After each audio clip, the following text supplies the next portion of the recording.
గత 2 రోజులుగా జరుగుతున్న పరిణామాలన్నీ కూడా మీ అందరికీ విదితమే. మరి ప్రత్యేకంగా ఈరోజు మీ ముందుకు రావడానికి ప్రధానమైన కారణం కాంగ్రెస్ పార్టీ నిర్వహిస్తున్నటువంటి జనహింస యాత్ర పాదయాత్ర జరిగినటువంటి పరిణామాలు. మరి పోలీసు పహారాలో 20 మందికి ఒక పోలీసులు ఉన్నారు. 20 మంది వాళ్ళు కూడా ఎక్కడి నుంచి వచ్చారంటే ఉమ్మడి కరీంనగర్ జిల్లా వ్యాప్తంగా హైదరాబాద్ నుంచి చాలామంది వందలాది మంది వచ్చారు. అంటే కొని తెచ్చిర్రు తప్ప స్వచ్ఛందంగా ప్రజలకు వచ్చినటువంటి పరిస్థితి లేదు. డబ్బులు ఇచ్చి తెచ్చిరు, ఇది అందరికీ తెలిసిన సత్యమే. అయితే దీంట్లో పాదయాత్ర జరుగుతున్న పాదయాత్ర ఎందుకు చేస్తారు? అసలు దాని పేరు జనహిత పాదయాత్ర. జనహిత పాదయాత్ర అంటే జనము హితం కోరేటువంటి పాదయాత్ర అని వాళ్ళు పెట్టుకున్నటువంటి పేరు. కానీ ఇవాళ జనానికి సంబంధించినటువంటి హితవు ఒక్కటి దగ్గర కూడా వాళ్ళు చేయలే. ఇది చాలా బాధాకరమైనటువంటి పరిస్థితి. నిజంగానే ఈ రాష్ట్ర కాంగ్రెస్ పార్టీ అధ్యక్షుడు, అదేవిధంగా ఏఐసిసి అధ్యక్షురాలు మరి మీనాక్షి నటరాజన్ వస్తే పేద ప్రజల దగ్గరకు పోయి కాంగ్రెస్ ఏదైతే మరి ఆనాడు ఎలక్షన్ల కంటే ముందు ప్రచారం చెప్పి 420 హామీలను ఏవైతే చెప్పారో అవన్నీ అమలు జరిగే తీరు కోసమే మేము ఈ పాదయాత్ర అని కూడా వాళ్ళు చాలా స్పష్టంగా ప్రకటించారు. నేను అడుగుతా ఉన్న ఈ రాష్ట్ర అధ్యక్షుడిని, కాంగ్రెస్ పార్టీ రాష్ట్ర అధ్యక్షుడిని, అదేవిధంగా సోదరిమణి మీనాక్షి నటరాజన్ గారిని కూడా మీరు పాదయాత్ర చేస్తున్నప్పుడు ఒక్క మహిళ అక్కా చెల్లెళ్ళ దగ్గర పోయి అవ్వ మా రేవంత్ రెడ్డి చెప్పినటువంటి 4000 పెన్షన్ సరిగ్గా నీకు వస్తుందా అని అడిగినరా? ఒక రైతన్న దగ్గరికి పోయి మా రేవంత్ రెడ్డి చెప్పినటువంటి 15,000 రైతు భరోసా వస్తుందా అని అడిగినరా? 2500కు ఒక్కొక్క మహిళకి ఇస్తానటువంటి ఆ పథకం మహిళా లక్ష్మి అనే ఆ పథకం మీకు సరిగ్గా అందుతుందా అని ఒక్కళ్ళని అడిగినరా? రుణమాఫీ ఇదే రేవంత్ రెడ్డి గారు అందరికీ రుణమాఫీ చేసిందని చెప్పుకుంటున్నటువంటి కాంగ్రెస్ ప్రభుత్వంలో పనిచేసేటువంటి నాయకులు గౌరవనీయులు, దాంట్లో మరి పొన్నం ప్రభాకర్ గారు ఉన్నారు, విప్ గారు ఉన్నారు, అదేవిధంగా ఇంకా మంత్రులు కూడా వచ్చారు. ఇవాళ కూడా ఇప్పటిదాకా సమావేశాలు పెడుతూనే ఉన్నారు. సరే, ఇప్పుడు మీరు పాదయాత్ర దేనికోసం చేస్తున్నారు? ఇలా మీరు ప్రతిపక్షంలో ఉన్నారా లేకపోతే అధికారంలో ఉన్నారా? జనరల్గా అయితే అధికారంలో ఉన్న వాళ్ళు ఎప్పుడు కూడా పాదయాత్ర చేస్తున్నప్పుడు నా చరిత్రలో చూడలే. ప్రతిపక్షంలో ఉన్నప్పుడు ప్రభుత్వం అందించే సంక్షేమ పథకాలు సరిగా వస్తున్నాయా లేవా, అందుతున్నాయా లేవా అని ప్రతిపక్షం వాళ్ళు పాదయాత్ర చేసి అడుగుతుంటే అందితే అందుతున్నాయి అంటారు, లేకపోతే అందకపోతే. దాని మీద ప్రతిపక్షం అసెంబ్లీలో ఎమ్మెల్యేలు, ప్రతిపక్ష ఎమ్మెల్యేలు ఎవరైనా వాళ్ళు మాట్లాడతారు. ప్రజల హితవు కోరేటువంటి దాంట్లో అసెంబ్లీలో మాట్లాడి ప్రజలకు వచ్చే విధంగా ప్రయత్నం చేస్తారు. కానీ వాళ్ళ ఈ యొక్క పాదయాత్ర పోలీసుల పహారులో జరిగినటువంటి పాదయాత్ర అట్టర్లీ ప్లాఫ్ పాదయాత్ర. Utterly flop. ఒక జనమే లేరు, జనం లేని జనహిత పాదయాత్ర జరిగింది. అందరు కార్యకర్తలను జమ చేసుకున్నారు తప్ప, పైసలు పెట్టి పిలిచారు తప్ప ప్రజలు స్వచ్ఛందంగా ఎవరు కూడా రాలే. కనుక ఈ జనం లేని జనహిత పాదయాత్ర కనుక అది అట్టర్లీ ప్లాఫ్ పాదయాత్ర. మరి మీరు చెప్పినటువంటి ఏవైతే 420 హామీలలో ఒక్కటంటే ఒక్క హామీ నెరవేరిందా అని అడగలే. ఇక మరి మీరు ఎందుకు చేశారు పాదయాత్ర? దేనికోసం చేశారు మీరు పాదయాత్ర? మీ పాదయాత్ర ఉద్దేశం ఏంటి అసలు? జనహితం, జనం దగ్గరకు పోయి మా రాష్ట్ర ప్రభుత్వ రేవంత్ రెడ్డి గారు అందిస్తున్నటువంటి సంక్షేమ పథకాలు అందినాయా అందలేదా అని తెలుసుకుందామనే, ప్రజలు ఎట్లున్నారు, రైతులు ఎట్లున్నారు అనే కదా మీరు వచ్చింది పాదయాత్రకి. మరి ఆ పాదయాత్ర అర్థాన్ని మర్చిండ్రు కదా మీరు. షో పుట్టపు పాదయాత్ర తప్ప నిజంగా జనానికి ఎక్కడ కూడా ఒక లాభాన్ని చేకూరే విధంగా, నిజంగా పేద వాళ్ళు కానీ, రైతులు కానీ, మహిళలతో ఒక్కరంటే ఒక్కరితో కూడా మాట్లాడలేదు. ఇదేం పాదయాత్ర? అర్థం కానటువంటి పాదయాత్ర. ఇవాళ పాదయాత్ర జరుగుతుంటే బీఆర్ఎస్ నాయకులను అరెస్ట్ చేస్తారు, పాదయాత్ర జరుగుతుంటే బీఆర్ఎస్ నాయకులను అరెస్ట్ చేస్తారు. ఒక ఎమ్మెల్యే కూడా ఓ గ్రామానికి పోతే అక్కడ ఉన్నటువంటి మా నాయకులను అరెస్ట్ చేస్తారు. ప్రజలు ఎందుకు గెలిపించిరా నేను మిమ్మల్ని మంత్రులుగా? ఇవాళ కాంగ్రెస్ పార్టీని మీరు ఈ జనానికి ఏదో చేస్తారని మీరు చెప్పినటువంటి మాటలన్నీ కూడా నమ్మి, మోసం మాటలన్నీ కూడా నమ్మి ఇవాళ మిమ్మల్ని గెలిపించినప్పుడు మీరు ఏం చేసిండ్రు, ఏం చేస్తారు, ఎప్పుడు చేస్తారు అని జనంతో మాట్లాడదుగా. పేరు జనహిత యాత్ర అన్నప్పుడు నీకు జనంతో మాట్లాడినప్పుడు ఈ యాత్ర ఫలితం ఎందుకు, మీరు ఎందుకు ఈ యాత్ర చేసిరు అనేటువంటిది ఒకసారి గుర్తు తెచ్చుకోవాలి. కాంగ్రెస్ వాళ్ళు ఒకసారి ప్రశ్నించుకోవాలి, మేధో మదనం చేసుకోవాలి మీరు. ఎందుకంటే యాత్రలు చేసి వాటిగానే ఏదో షోపుటబులు చేసుడు కాదు. నిజంగా జనం కోసం పనిచేయాలి. ప్రజలు అవకాశం ఇచ్చారు కదా మీకు, ప్రజలు అవకాశం ఇచ్చారు కనుక దాన్ని సద్వినియోగం చేసుకోవాలి. బీఆర్ఎస్ అంటే పడుతుంది ఒక్కొక్కళ్ళకి, కాంగ్రెస్ వాళ్ళకు. ఎందుకే మమ్మల్ని అరెస్ట్ చేసుడు? నన్ను హౌస్ అరెస్ట్ చేస్తారు. ఇక్కడ ఉన్నటువంటి నాయకులను, ఈడున్న వాళ్ళే కాదు, చొప్పదండి నియోజకవర్గంలో ఉన్నటువంటి 6 మండలాల నాయకులను ఘోరంగా అరెస్ట్ చేసి రాత్రి తెల్లవారుజామున 4 గంటలకు, ఏమో కొంపల రాత్రి సాయంత్రం 7 గంటలకు వస్తుంది. ఎవరు అడ్డుకుంటారు అసలు? మాకు అడ్డుకోవాల్సిన అవసరం ఏమున్నది? మేము అడ్డుకుంటామని ఏమైనా చెప్పినామా? మీరు ఏం చేసిర్రో, జనహిత యాత్ర యూరియా ఇచ్చిండ్రని మీరు జనహిత యాత్ర చేస్తుండ్రా అని అడిగినాం. మీరు మరి 4,000 రుణమాఫీ, 4,000 పెన్షన్ ఇస్తుండ్రా, అందుకే వస్తుండ్రా అని అడిగినాం. కళ్యాణ లక్ష్మి 1,00,000 రూపాయలతో పాటుగా తులం బంగారం ఇచ్చిండ్రా, అందుకే వస్తుండ్రా అని మేము అడిగినాం తప్ప పాదయాత్రను అడ్డుకుంటామని మేము ఎక్కడ కూడా ప్రకటించలేదు. పోలీసు వాళ్ళు ఇలా ఏమవుతుందంటే, జనానికి రక్షణగా ఉండాల్సినటువంటి పోలీసు వాళ్ళు కాంగ్రెస్ గూండాలకు రక్షణగా నిలవాల్సినటువంటి దౌర్భాగ్య పరిస్థితి ఇవాళ తెలంగాణలో ఏర్పడ్డది.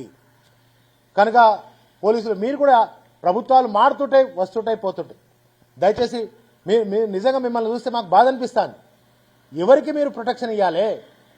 పోలీసు వాళ్ళు ఎవరికి ప్రొటెక్షన్ ఇవ్వాలి? మీరు ఎవరికి ప్రొటెక్షన్ ఇస్తా ఉన్నారు? దయచేసి మీ విధానాలు కూడా, మీ పద్ధతులు కూడా మార్చుకోవాలి. గతంలో కేసీఆర్ గారు ఉన్నప్పుడు ఇట్లా లేకుండే. దయచేసి ఇవన్నీ కూడా మరి మీరందరూ కూడా కరెంట్ వస్తుందని అడిగినరా? ఒక్క రైతునన్నా 24 గంటల కరెంట్ వస్తుందని అడిగినరా? యూరియా ఇలా కొరతతో రాష్ట్రం అంతా అల్లకొల్లోలం అవుతున్నది. సద్దులు మోసుకొని పోయి రాత్రిపూట యూరియా బస్తాలు ఎక్కడ దొరుకుతాయో అక్కడనే పడుకొని సొమ్మసిల్లి దెబ్బలు తగిలించుకొని కూడా జ్వరాలు వస్తే కూడా ట్యాబ్లెట్లు వేసుకొని ఆ యూరియా ఎక్కడైతే దొరుకుతుందో ఆ యూరియా దొరికే కాడ ఇలా రైతులందరూ, మహిళలు కూడా పాపం పోయి పండుకొని యూరియా కోసం ఎదురు చూసే దౌర్భాగ్య పరిస్థితి ఇవాళ కాంగ్రెస్ ప్రభుత్వంలో జరుగుతూ ఉంది. అసలు మీరందరూ కూడా ఇవన్నీ ఆలోచన చేయండి. మరి ఒక్క బస్తా, ఒక ఆధార్ కార్డుకు ఒకటే బస్తా, 10 ఎకరాలు ఉన్న వాళ్ళకు కూడా ఒకటే బస్తా. ఎంత అన్యాయం! 10 ఎకరాలు ఉన్న రైతు ఎటు పోవాలండి? ఆ బస్తా తీసుకుపోయి ఏం చేసుకోవాలి? ఆ రైతు అంటాడు నేను రోడ్డు మీద పారవస్తాయిదానే ఆ రైతు అంటాడు. కనుక ఆ రైతు, నిజమైన రైతు యొక్క బాధను, వాళ్ళకు కావాల్సినటువంటి వాటిని ఏర్పాటు చేయండి. నాకు ఒక సామెత గుర్తుకొస్తుంది. కత్తెర పట్టలేనోడు విమానాన్ని నడిపిస్తున్నట్టుగా కాంగ్రెస్ వాళ్ళ పరిస్థితి ఉంది. కత్తెర కూడా బట్ట శాతగానోడు విమానాన్ని నడుపుతానన్నాడట. ఓ గట్ల ఈ కాంగ్రెస్ వల్ల కథ ఉంది. కనుక అందరు కూడా మనం ఒకసారి ఆలోచన చేయాల్సినటువంటి అవసరం ఉంది. నిన్న మహేష్ కుమార్ గౌడ్ గారు 42% ఇచ్చేసినాం అన్నాడు రిజర్వేషన్. అప్పుడే 42% ఇచ్చేసామని అన్నాడు. మళ్ళీ కేంద్ర ప్రభుత్వం దగ్గర రాష్ట్రపతి దగ్గర ఉన్నది ఈ 8 ఎంపీలు ఉన్నాయి కదా, వాళ్ళు ఆ బిల్లు కోసం చట్టబద్ధత కోసం చేయాలంటాడు. ఆయన మాట్లాడిన దానిలో అక్షర దోషాలు సత్యాలు ఒక్కటి కూడా, అక్షర దోషాలు ఒక దిక్కు, అసత్యాలు ఇంకో దిక్కు తప్ప ఆయన ఒక్కటి కూడా వాస్తవాలను మాట్లాడినట్టుగా మనం చూస్తలే. మరి అంతేకాకుండా నిజంగా ఇలా బీసీల మీద ప్రేమ ఉంటే మీ పార్టీ తరఫున ఇచ్చుడు కాదు, మీ పార్టీ తరఫున రిజర్వేషన్లు ఇచ్చి ఏదో టికెట్లు బీఫామ్లు ఇచ్చుడు కాదు. మీకు నిజంగా చిత్తశుద్ధి ఉంటే 42% రిజర్వేషన్ అమలు అయిన తర్వాత, తీసుకొచ్చిన తర్వాతనే ఎన్నికలు వెళ్ళండి. ఈ పాదయాత్ర నాకు ఇంకొక డౌట్ కూడా వస్తాను, ఇది ఎన్నికల స్టంట్ అని అనుకుంటూ స్థానిక సంస్థల ఎలక్షన్లు వస్తున్నాయి కనుక ఈ పాదయాత్రలు కూడా ఎన్నికల స్టంట్లో ఒక భాగంగానే నేను భావిస్తా ఉన్నా. ఇప్పటిదాకా ప్రజలు గుర్తుకొస్తలేరు, ప్రజలు ఊళ్ళకి పోతే అడ్డుకుంటున్నారు, తరిమేస్తున్నారు కనుక ఇక వందల మందిని వేసుకొని గూండాలను రౌడీలను వేసుకొని బయలుదేరితే ఎవరన్నా ప్రజల దగ్గరకైతే ఎట్లా పోతలేదు, ప్రజలను ఒక్కరిని కూడా అడగలేదు కనుక ఎవరైనా అడ్డం వస్తే వాళ్ళని తన్నాలే తరమాలే. వాళ్ళు గూండాలను వెంబడేసుకుని ఇవాళ పాదయాత్ర జరుగుతున్నటువంటి పరిస్థితి చూస్తా ఉన్నాం. నిజంగా 8 మంది ఎంపీలు కాంగ్రెస్ వాళ్ళు, 8 మంది ఎంపీలు బీజేపీ వాళ్ళు ఉన్నారు. మరి ఆ 42% గురించి ఆ మోడీతో ఆ రాష్ట్రపతి దగ్గర పోయి ఆడ మీరు ఏం చేస్తారో చేయండి, కొట్లాడండి, మా మద్దతు అని చెప్పిన కేసీఆర్ గారు ఉన్నప్పుడు 34% చట్టబద్ధత తీసుకొచ్చడానికి కోసం ప్రయత్నం చేస్తే, ఇదే హైకోర్టుకు పోయినటువంటి వాళ్ళు, సుప్రీంకోర్టు దాకా పోయినటువంటి వాళ్ళు కాంగ్రెస్ వాళ్ళు కాదా? వాళ్ళ పేర్లతో సహా కూడా నేను చెప్తాను, వాళ్ళ పేర్లతో సహా కూడా చెప్తా. అంటే వాళ్ళు ఎంత ఘోరంగా అంటే రిజర్వేషన్ ఇస్తామంటే అప్పుడు అడ్డుకున్నది సుప్రీంకోర్టులో వీళ్ళే అడ్డుకున్నారు. కావాలంటే మనం గూగుల్లో సెర్చ్ చేస్తే దొరుకుతుంది. ఇప్పటికీ సుప్రీంకోర్టులోనే ఉన్నది అది. హైకోర్టు అడ్డుకున్నారు రిజర్వేషన్ను. ఇలా కాంగ్రెసే 34% రిజర్వేషన్ 60 దాటుతుంది కనుక అని ఆ రెడ్డిలందరూ ఆనాడు ఆ రోజు ఉన్నటువంటి ఆ సామాజిక వర్గంలో ఉన్నటువంటి కొంతమంది కాంగ్రెస్ లీడర్లు, నేను చెప్తున్నా, రెడ్డిలందరూ కాదు, ఇలా స్వాగతిస్తున్నారు రెడ్డి సమాజం అంతా కూడా. కానీ ఆనాడు ఉన్నటువంటి కొంతమంది మరి కాంగ్రెస్లో ఉన్నటువంటి లీడర్లు దాన్ని అడ్డుకునే ప్రయత్నం చేశారు, అక్కడికి పోయినరు, దాన్ని మరి కోర్టులో అడ్డుకున్నారు కాంగ్రెస్ వాళ్ళే. ఇక మరి ఈ పాదయాత్ర మళ్ళీ ఇంకా రాష్ట్రం అంతా చేస్తాం, ఇది 2వ విడత 3వ విడత కూడా ఉన్నది అని చెప్తా ఉన్నారు కదా. మరి మీరు పాదయాత్ర అసలు ఉద్దేశం ఏందో ప్రజలకు చెప్పి వెళ్ళాలనేది నేను కాంగ్రెస్కు సూచన చేస్తాను. ఏఐసిసి అధ్యక్షుడు ఇంకా ఏం మాట్లాడతాడు? ఐటీ సెక్టార్ కేటీఆర్ బాగా చదువుకున్నాడు కదా, ఐటీ సెక్టార్లో జీరో అని చెప్పి జీరో అంటాడు. కావాలంటే రికార్డు చూడండి. అవునా, ఎన్ని వేల ఐటీ రంగం ఇండస్ట్రీలు తీసుకొచ్చిండు. దాదాపు 30 లక్షల మందికి ఇవాళ నిరుద్యోగులకు ఉపాధి కల్పించిండు ప్రైవేట్ సెక్టార్లు. అసలు కేటీఆర్ అంటే ఏంటిది? Icon, IT icon. ఈ దేశంలో ఐటీ అనే ఒక పేరు వస్తే మనకు కేటీఆర్ గారు పేరు వినబడుతుంది. దేశంలో ప్రధానమంత్రి నరేంద్ర మోడీ మరి ఆయన భుజం తట్టి ప్రశంసించినటువంటి సందర్భం మర్చిపోయినావా మహేష్ కుమార్ గౌడ్ గారు? మరి ఇంకా శ్రీధర్ బాబును రేవంత్ రెడ్డి విదేశాలు పోయి 78,000 కోట్లనే 1,78,000 కోట్ల విదేశీ రుణం తెచ్చిరట. అబ్బా, ఎంత అవగాహన మహేష్ కుమార్ గౌడ్ గారు, మీకు ఎంత అవగాహన అండి. విదేశాల నుంచి రుణం తెచ్చిరట. అరే మహేష్ కుమార్ గౌడ్, మీరు ఈ రాష్ట్రానికి రాష్ట్ర అధ్యక్షుడు, సీఎం స్థాయి క్యాండిడేట్, మీరు ఏం మాట్లాడుతున్నారు? అసలు మీరు మాట్లాడేది మీకన్నా అర్థమవుతుందో కొద్దిగా ప్రిపేర్ అయ్యి రావాలి. కొద్దిగా మాట్లాడేటప్పుడు చెప్పలేనంటే అన్ని తప్పులు మాట్లాడిన ఎట్లాగూ మళ్ళీ ఎక్కడైనా ఏదైనా జిల్లాకు పోయినప్పుడు, రాష్ట్రం పోయినప్పుడు మీకు ఎవరైతే ఈ లిస్టులు ఇస్తారో, ఎవరైతే ప్రిపేర్ చేసి మీకు సబ్జెక్ట్ ఇస్తారో, కొద్దిగా సబ్జెక్ట్ ప్రిపేర్ అయ్యి మాట్లాడితే మంచిగా ఉంటుంది అనేది నా సూచన అన్నగారికి. అదేవిధంగా యూరియా మీద ఇంకా చాలా ఉంది. పాదయాత్ర కూడా మనందరం కూడా చూసినాం, ఎన్ని అవాంతరాలు ఏర్పడ్డాయి సంగతి. ఇక కొంతమంది నాయకులు యూజ్లెస్ ఫెలో అనే ఒక వర్డ్ వాడుతాం.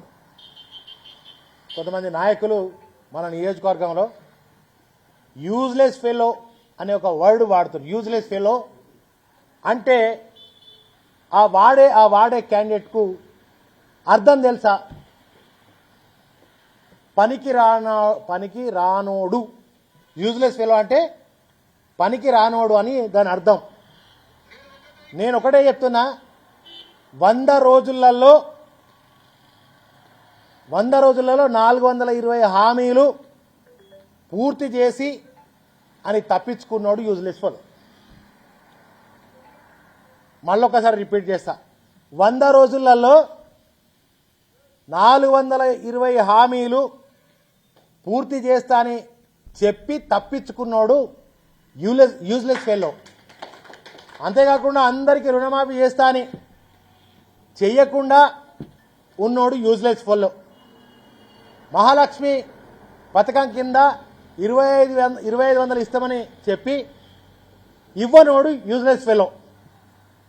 కౌలు రైతులకు కూడా 15,000 ఇస్తామని ఇవ్వకుండా ఉన్నోడు థర్డ్ క్లాస్ ఫెలో.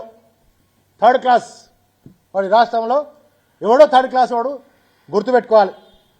2 లక్షల ఉద్యోగాలు ఇస్తామని చెప్పి, జాబ్ క్యాలెండర్ ఇస్తామని చెప్పి మరి తప్పించుకున్నోడు ఎవడైతే ఉన్నాడో 2 లక్షల ఉద్యోగాలు, నిరుద్యోగ యువకులను మోసం చేసి 2 లక్షల ఉద్యోగాలు ఇస్తామని చెప్పి ఇవ్వకుండా తప్పించుకున్నోడు ఎవడున్నాడో వాడు థర్డ్ క్లాస్. అంతేగాని థర్డ్ క్లాస్ అంటాడు, యూజ్లెస్ ఫెలో అంటాడు. దాని అర్థం తెలియనోడు మాట్లాడద్దు. చదువుకుంటే ఏం చదువుకున్నారో ఆ చదువుకున్న వాళ్ళకి అర్థం కావాలి. ఇందిరమ్మ ఇల్లు కడుతున్నామని అంటున్నారు కదా, ఇదే ఉద్యోగంలో పైసలు అడిగితేనే, పైసలు ఇస్తేనే ఇస్తామన్నారు. ఆ న్యూస్ ఛానల్లో కూడా ఆ రోజు కూడా నేను చాలా స్పష్టంగా చెప్పిన. వాళ్ళు పేర్లతో సహా ఇదే మీడియా వాళ్ళు పోతే వాళ్ళు చెప్పారు కూడా. ఓ పత్రికలో వస్తే నేను పోయినా ఆడికి, ఇందిరమ్మ ఇళ్లలో అవినీతి జరుగుతుందంటే ఏమో అని నిజంగానే కనుక్కుందామని పోతే 25,000 నుంచి ₹1,00,000 ఇస్తేనే లెక్క, లేకపోతే లేదని వాళ్ళు డైరెక్ట్గా కూడా చెప్పారు. మరి అటువంటిది ఇదే డబుల్ బెడ్రూమ్లు, నేను మహేష్ కుమార్ గౌడ్ గారుగా మాట్లాడుతున్నారు. డబుల్ బెడ్రూము ఈ నియోజకవర్గంలో తెలంగాణ వ్యాప్తంగా ఒక్కటి ఇవ్వలేదన్నాడు. మా ఆర్నకొండకు వస్తావా, మా నూకపల్లికి వస్తావా, మా అప్పారావుపేట పూడూరుకి వస్తావా, నీకు డబుల్ బెడ్రూమ్లు చూపిస్తా మహేష్ గౌడ్ గారు. చాలా కొన్ని వందల వేల చొప్పదండికి వస్తావా, రా నీకు డబుల్ బెడ్రూమ్లు చూపిస్తా. మా డబుల్ బెడ్రూమ్ మేము కేసీఆర్ గారు కట్టిన డబుల్ బెడ్రూమ్లను దానికి రంగులేసి మళ్ళీ 3 రంగులేసి అది మేము అనే చెప్పుకుంటున్నారు ఓ గాలు యూజ్లెస్ ఫెలోస్. ఇప్పుడు క్లారిటీ వచ్చింది కదా, ఇక యూజ్లెస్ ఫెలో థర్డ్ క్లాస్ అంటే ఎవరో అనేది ప్రజలకైతే మీడియా ద్వారా అర్థమైందని నేను భావిస్తా ఉన్నా. ఇక ఇక్కడ స్థానికంగా ఉండే ఒక లీడర్ గురించి మనం మాట్లాడుకోవాలి. ప్రజలను వంచి, ప్రజలను మోసం చేసి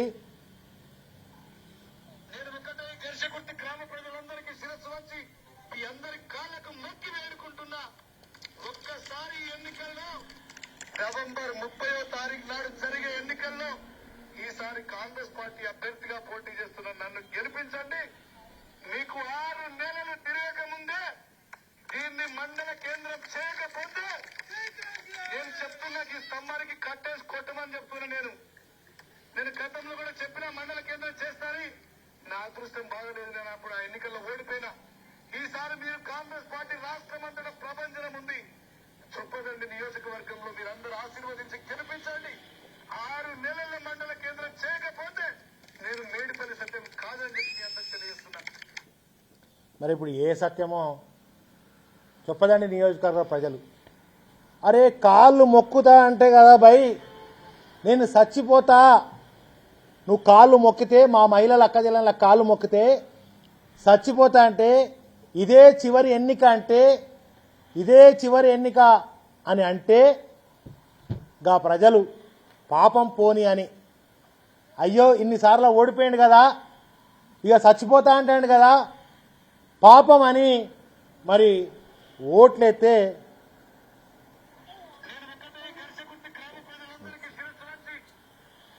అయితే ప్రజల దగ్గరకు పోయి ఆనాడేమో కాలు మొక్కుతా అంటావు, ఏడుస్తావు, చచ్చిపోతా అంటావు, గెలిచినాక ఈ ప్రజలందరినీ హఠాహంటావు.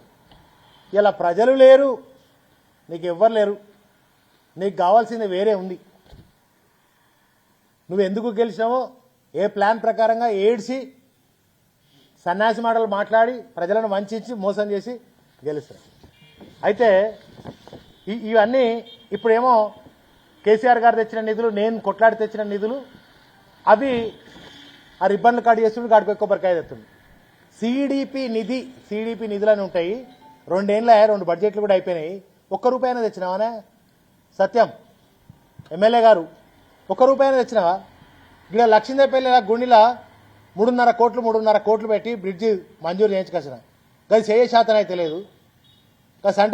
సెంట్రల్ లైటింగ్ పనులు తొందరగా పూర్తి చేయి. కొడిమేల బ్రిడ్జి తెచ్చిన, వెల్చాల బ్రిడ్జి తెచ్చిన. అరే నువ్వేం తెచ్చినావా? ప్రజలు నిన్ను ఎందుకు గెలిపించారు? అసలు లక్ష్మీదేపల్లి బ్రిడ్జి పలు పత్రికలలో, టీవీలలో ఎప్పుడు స్టోరీలు వస్తూనే ఉన్నాయి. మరి నేను తెచ్చిన పైసలను కనీసం వాటిని పనులన్నా చేయవా? అవి నువ్వు దేవు, ఎట్లాగు నువ్వు కొట్లాడేది లేదు, నువ్వు తీసుకొచ్చేది లేదు. అర్థమైపోయింది ప్రజలకు, నువ్వు చొప్పదండి నియోజకవర్గ ప్రజలకు నువ్వు ఏం చేయవని అర్థమైపోయింది. నీ దొంగ ఏడుపులు ఇవన్నీ కూడా ప్రజలకు తెలిసిపోయినాయి. నీ 6 గ్యారంటీలు కూడా 6 గ్యారంటీలు కాంగ్రెస్ ప్రభుత్వం అట్టర్లీ ఫ్లాప్ అయిపోయింది. ఇగో చెప్పిన ఈ 6 గ్యారంటీలు 420 హామీలు ఇవన్నీ కూడా అట్టర్లీ ఫ్లాప్ అయిపోయినాయి. ఇదే విధంగా మొన్న కేటీఆర్ గారిని పరుష పదజాలం వాడి, రే మేడిపల్లి సత్యం తమాషాలు చేస్తున్నావా? నువ్వు ఎడబుట్టినవరా? నీ ఊరెక్కడా, నీ పల్లెక్కడా? ఈడ పోటీ చేసి ఈ మా నియోజకవర్గ ప్రజలతోటి గెలిచిన బిడ్డ, నాలుక చీరేస్తాం ఇంకొకసారి కేటీఆర్ గారిని ఏమైనా మాట్లాడితే. నీ స్థాయి ఏంది బిడ్డ? నీ స్థాయి ఏంది నా కొడక? కేటీఆర్ గారి కాలి గోటి సమానం కాదు నువ్వు, బేవకూఫ్. కొత్త ఎమ్మెల్యే అయినావు, పని ఎట్లా చేయాలి, నిధులు ఎట్లా తీసుకురావాలి, ఎట్లా ఉండాలని ఆలోచన చేయాలి బిడ్డ. ఇవాళ నువ్వు గెలవంగానే తోపు అయిపోయినట్టు, పెద్దలను మాట్లాడితే పెద్ద లీడర్ అయిపోతున్నట్టు ఎట్లా పడతాటో మాట్లాడుతున్నావు. నాలుక చీరేస్తాం బిడ్డ, కోరుట్ల పేటేదాకా నీ వీపు విమానం చేస్తాం. ఈ యొక్క చొప్పదండి నియోజకవర్గ ప్రజలు చైతన్యవంతమైనటువంటి ప్రజలు. కేటీఆర్ని అంటావా? నేను కేటీఆర్ అని ఊళ్ళు తిరుగుతావు? అరే పొద్దుగాల ఊళ్ళలోకి రా బిడ్డ, నీ సంగతి ఏందో చెప్తాం. కేటీఆర్ను ఆనాడు కాళ్ళు పట్టుకున్నప్పుడు తెలియదా నేను పార్టీలో చేరుతా, నేను పార్టీలో చేర్చుకోండి అని? ఇదే ప్రగతి భవన్ పోయి మా నాయకుడే ఓ నాయకుడిని పట్టుకొని పోయి కాలు మొక్కింది మర్చిపోయినావా? ఆనాడు కాలు మొక్కుతావు, ఈనాడు రాళ్ళు పడుతున్నాయి. నోటికి అడ్డు లేదు, అదుపు లేదు. ఏం మాట్లాడుతున్నావు? Useless fellow. నువ్వు 3rd క్లాస్, నీ పార్టీ 3rd క్లాస్, నువ్వు 3rd క్లాస్, నీ ముఖ్యమంత్రి 3rd class. BRS party Telangana తెచ్చిన పార్టీ. ఈ గులాబీ జెండా కొట్లాడితే కేసీఆర్ గారు సావు నోట్లో పోయి తెలంగాణ తెచ్చిన తెలంగాణ బిడ్డలం మేము, తెలంగాణ తెచ్చిన బిడ్డలం. మమ్మల్ని పట్టుకొని ఎట్లా పడితే అట్లా మాట్లాడతావా? Useless fellow. 3rd class. మాకు బొచ్చడి తిట్లు వస్తాయి, మా సంస్కారం అడ్డం వస్తుంది. మా కేసీఆర్ గారు ఈ తిట్ల పురాణం నేర్పలే, ఈ తిట్ల పురాణం మాకు నేర్పలే. ఇలా మాకు తప్పుతలేదు. ఇక చాలా బాధ ఉంది, ప్రామిస్ చెప్తానే చాలా బాధ ఉన్నది. ఇలా నోటి నుంచి ఇట్లాంటి మాటలు మాట్లాడాలంటే చాలా బాధ అవుతుంది. మా సంస్కారం అడ్డం వస్తే చాలా తిట్లు వచ్చు. నీకంటే 1,00,000 వంతు ఎక్కువ తిట్లు తిడతాం బిడ్డ, 1,00,000 వంతు ఎక్కువ తిట్లు తిడతాం.